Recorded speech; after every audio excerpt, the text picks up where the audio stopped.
Alright, ladies and gentlemen of the YouTube citizens, y'all know who this is. This is your boy Dash the True Inferno.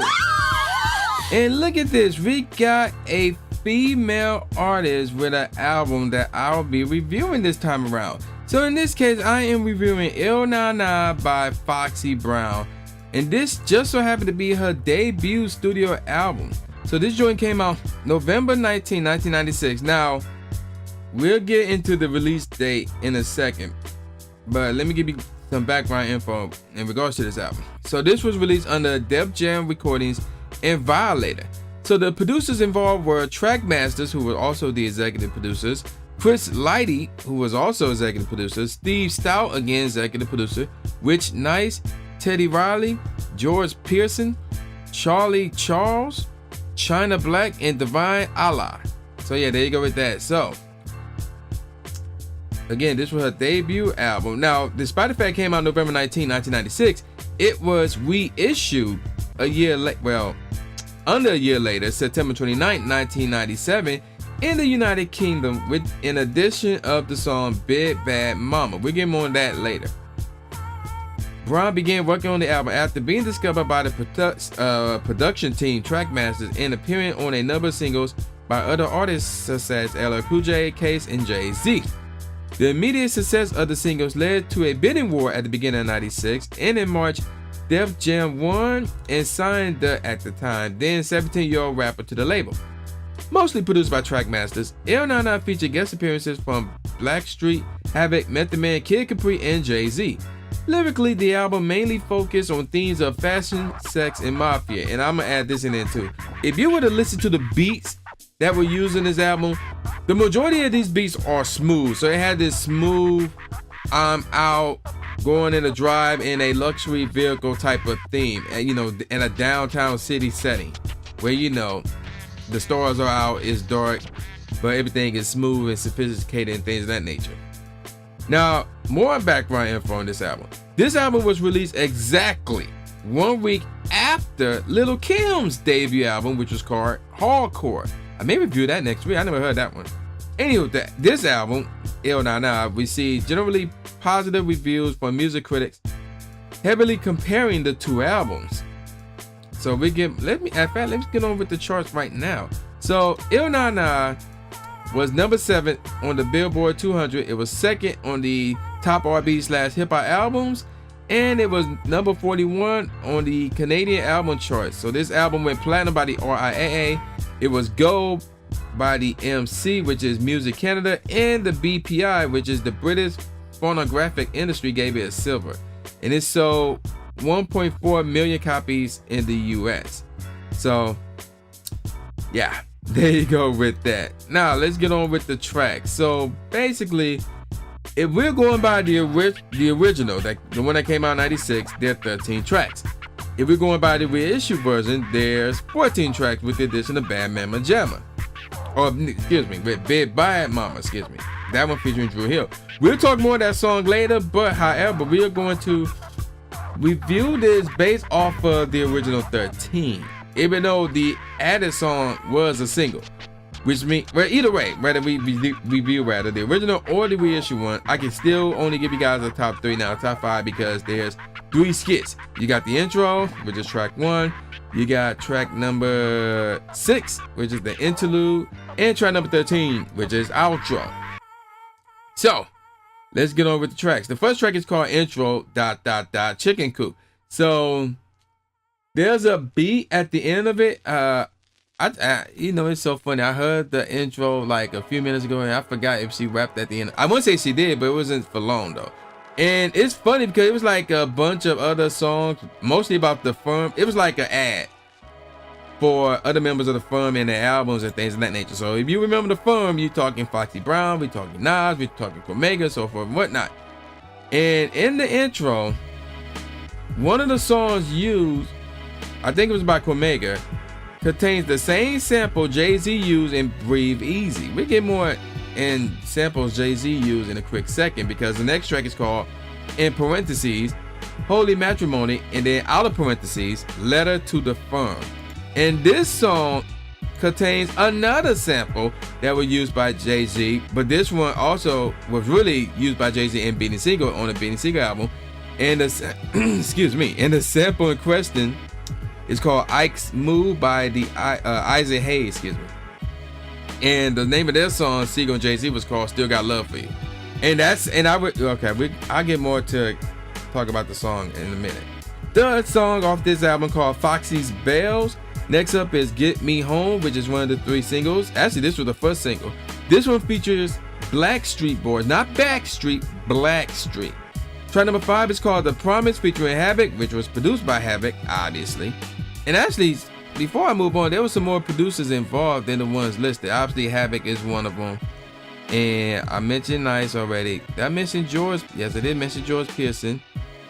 And really just Habit. Habit was the only one that I forgot to mention. So everybody else, I mentioned already. Moving on. Track number 6 is the interlude, the setup. Next, that's the skit right there. Track number 7 is called If I, and that's the last song right there. Track number 8 is called The Chase, followed by Air 99 featuring Method Man. Track number 10 is called No Ones, as in O-N-E apostrophe S. Track number 11 called Fox Boogie featuring Kid Capri. You gotta say it like that. And then track number 12 is the second single, I'll Be, featuring Jay-Z. And then track number 13 is called Outro. Now, if you got the reissue version, the 14th track is Big Bad Mama featuring Drew Hill, which is the 3rd single. So let's take a look at these 3 singles, even though I'm going to put that in there because the song that they added turns out to be a single, so I kind of have to. All right, first single is called Get Me Home featuring Blackstreet, and this song came out September 15, 1996. And was there a music video for this? Yes, there was a music video for this, which was directed by Hype Will. Excuse me. And this song sampled Eugene Ride 1984 single Gotta Get You Home Tonight. So if you remember that song, Gotta Get You, I forgot the lyrics though. It's like, ooh, baby. And then you know the song. So it peaked at number 42 on the US Billboard Hot 100 charts and number 10 on the US Billboard R&B charts. And which is weird, if you look at the charts, they only mentioned the end of the year charts. It only made one. That's the New Zealand Recorded Music NZ chart, and it was at number 28. So if I was to look this song, and actually there's one more chart. It was number 11 in the UK singles charts. So there you go with that. Now the next song is called I'll Be featuring Jay-Z. Now this song samples I'll Be Good, which was done by Renee and Angela back in 1985. So you know the song, I'll Be Good. That song, yeah.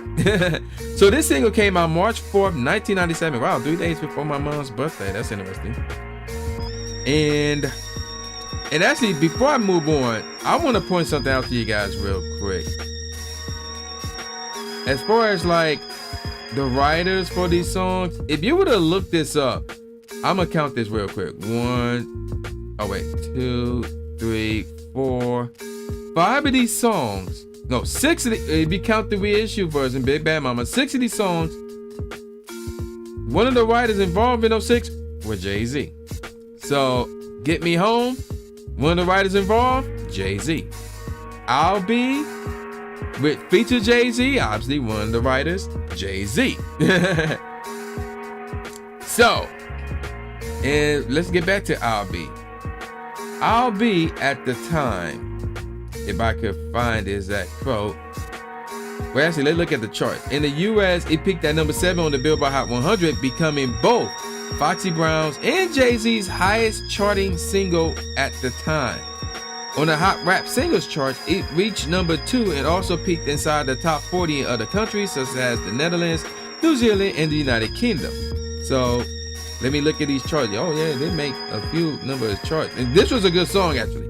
So it was 48th in Germany, 33rd in the Netherlands, 20th in New Zealand, 51st in Sweden, 9th in the UK singles charts, 7th in the US Billboard Hot 100, 5th in the US Hot R&B/Hip Hop songs, 2nd in the US Hot Rap songs, 22nd in the charts and 4th in the US Hot Dance Music / Maxi Single Sales charts. Wow, okay. And by the end of the year, it was 54th on the US Billboard Hot 100 songs, and it was gold. The single was gold in the US, selling around 500,000 certified units. And yeah, there's a music video for this song as well. Now let's look at the third single, which was the song that was added in the reissue version of this album, which is called Big Bad Mama, featuring Drew Hill.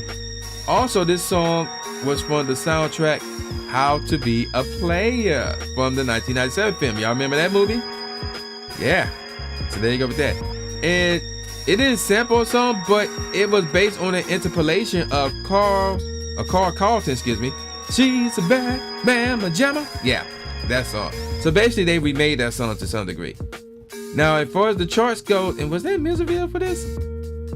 I thought there was, but no, I don't see one. But anywho, it was 53rd on the Billboard Hot 100, number 10 on the Billboard Hot R&B / hip hop singles and tracks, number 9th in the Billboard Hot Rap Singles, and 20th in the Rhythmic Top 40, and number 3, here we go again, on the Billboard Hot Dance Music / Maxi Single Sales charts. So there you go with the singles. Now let me give you guys my best songs off of this album. Fox Boogie is the worst song off the album, but again, it wasn't bad. It wasn't bad. It wasn't good either, but because the other songs was better, this one obviously was the worst song. The beat was and I didn't like Kid Caprice's part in the song. Basically, he was like, "Let me hear you say and then the crowd go and then he'd be like, "Na na na na," you know. And he did that like 4 straight times in a life. He probably did that whole sequence more than once. So yeah, worst song off this album, Fox Boogie. Ill Na Na, the beat was okay. They should have used a different snare and kick. And actually, I forgot to mention this too. This song sampled Brick House by the Commodores. So, you know, she's a brick, dun, dun, dun, house. That song. Yeah, so that song sampled that. But again, different kick, different snare, and the beat would have been better. Next up is Holy Matrimony, Letter to the Firm. I don't like the snare here.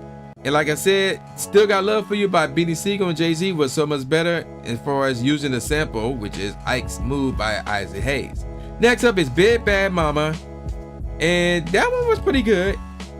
And next up is If I, and this one was a bit smooth as they sampled Any Love by Luther Vandross. It was not bad, it was pretty good. Next up is Foxy Bells, where they sampled Rock the Bells by LL Cool J, you know, where he'd be like, oh shoot, how I forget the beginning of that song.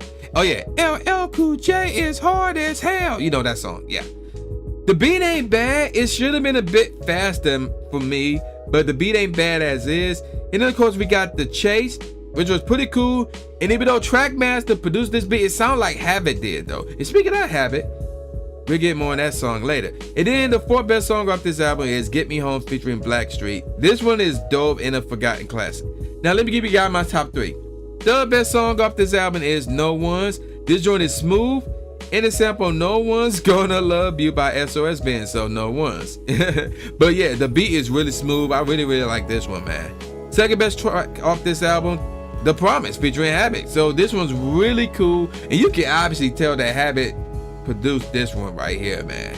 So for the most part, anything that Habit produced is most likely to be really good. And then of course the best song off this album is I'll Be featuring Jay-Z. This song is dope as heck, and I have to say this is probably, I had to listen to more Foxy Brown songs, but at this point in time, this is my all-time favorite Foxy Brown song right here. Again, I gotta listen to more Foxy Brown songs, but I'll Be featuring Jay-Z, to me, her best one. Now, let me give you guys some professional ratings. So, we got AllMusic giving it 4 out of 5 stars. Entertainment Weekly gave it a B+, and Robert Christgau gave it the bomb. You know, there's a, oh wait, no, it's mean dud. Okay, I just highlighted the bomb image and it's mean dud. Okay, wow, that's interesting. So, anywho, what do I think about this album? Well, this was actually, I think I heard China Down as well, which was, if you're going by the charts, her best one, but not sales, because Il Na Na was her best one in regards to sales and in certifications. Il Na Na is mostly a smooth album. So if you like smooth tracks, this is the one for you.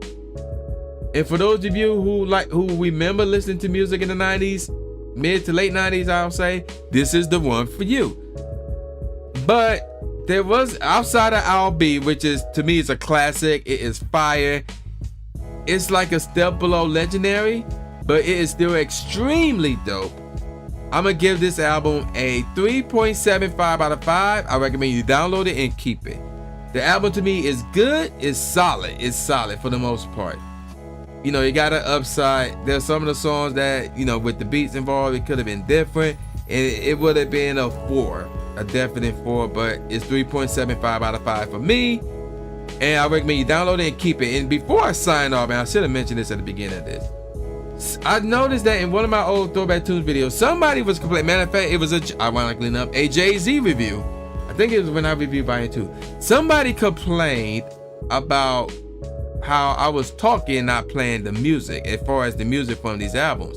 Well, if you would have seen my very first episode of my Throwback Tunes, I specifically explained why I will not be playing any of these songs off of these albums, because that's an automatic copyright strike. That's an automatic, they're gonna take the video down and things of that nature.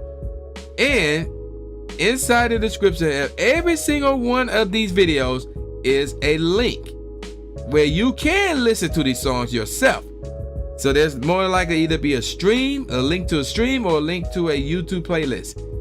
The majority of them are streams. So in the description, again, if you want to hear this album for yourself, there will be a link in the description box, and again, more than likely it would be a stream. So with that said, don't expect any music on these videos, but you can expect the music in the description. So with that out the way, man, y'all know who this is. This is your boy, the new Jake Gatsby, aka the new Stephen A. Smith, saying peace out, y'all, and I'll see y'all next time. Yeah.